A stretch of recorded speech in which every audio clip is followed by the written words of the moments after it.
నిఘా TV news కు స్వాగతం. ముందుగా హెడ్లైన్స్. చెప్పండి, మాకు ఏం జరిగింది? మేలో నవాజ్ అనే వ్యక్తిని కలిసాను సార్. నేను ఎలా కలిసారు? మా షాప్ ఒకటి రెంట్కి ఉంది, దానికి వాళ్ళు రెంట్కి వచ్చారు సార్. ఈస్టర్న్ ట్రేడింగ్ సొల్యూషన్స్ అని చెప్పి పెట్టారు, ట్రేడింగ్ చేస్తామని చెప్పి పెట్టారు సార్ ఆ షాప్.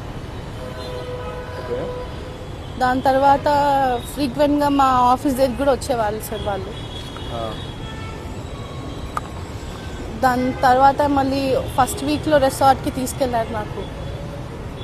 అక్కడ అంటే ఏమి మత్తు పదార్థాలు ఇచ్చారో తెలీదు. అది తిన్న తర్వాత నేను నా కాన్షియస్ స్టేట్లో లేను సార్. నేను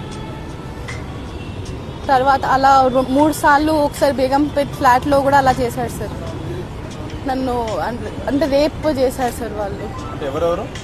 వాళ్ళ తమ్ముళ్ళు మున్నావర్, షారుఖ్, ఇస్మాయిల్, వాళ్ళ ఫ్రెండ్ నీలాఫ్ అని చెప్పి అతను, నవాజ్. వాళ్ళ ఫ్యామిలీ అంటే ఫస్ట్ నాకు పరిచయం అయినప్పుడు కన్వర్ట్ అయ్యానని చెప్పి సర్టిఫికేట్ చూపించారు సార్ నాకు. నవదుర్గా అని చేంజ్ చేయాలని చెప్పారు. తర్వాత మా మమ్మీకి కూడా అలానే ఒప్పించారు వాళ్ళు. మా ఫాదర్ లేరు సార్ మాకు. వాళ్ళు ఫస్ట్ వీక్లోనే రిసార్ట్కి తీసుకెళ్ళి అతను మా ఫ్యామిలీ వస్తున్నారు అక్కడికి, మనం మన ఫ్యామిలీని కలుద్దామని చెప్పి తీసుకెళ్ళారు. కానీ అక్కడ చూస్తే ఎవరు రాలేదు సార్. తీశారు సార్.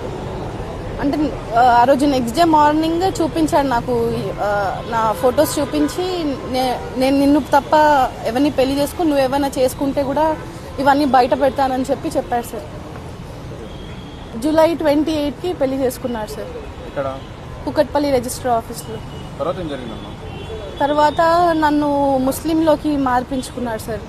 ఇమాం సార్ నజీరా అని పేరు పెట్టారు సార్. తర్వాత నేను వెజిటేరియన్, నాన్ వెజ్ తినను, బీఫ్ తినిపివ్వడము, కల్మా చదివించారు. ఇమాం అని వాళ్ళ మామ వచ్చి నువ్వు ఆల్రెడీ ముస్లిం, ఇంకా మా దగ్గర తీసుకున్న డబ్బులు కూడా మేము డౌరీ లాగా అనుకుంటాం, రిటర్న్ ఇవ్వమని చెప్పి అని అన్నారు. ఎన్ని డబ్బులు తీసుకున్నారు మీ దగ్గర నుంచి? అప్పుడు వరకు అయితే 16.7 lakhs తీసుకున్నారు. దాని తర్వాత మళ్ళీ మా మమ్మీ ల్యాండ్ అమ్మించారు సార్. ల్యాండ్ ఫస్ట్ ఒకసారి బిజినెస్ అని తీసుకున్నారు, దాని తర్వాత నా పేరు మీద ల్యాండ్ రిజిస్ట్రేషన్ అని చెప్పి తీసుకున్నారు. తర్వాత హవాలా నోట్ పోయిందని చెప్పి తీసుకున్నారు. మళ్ళీ మా మమ్మీ గోల్డ్ చైన్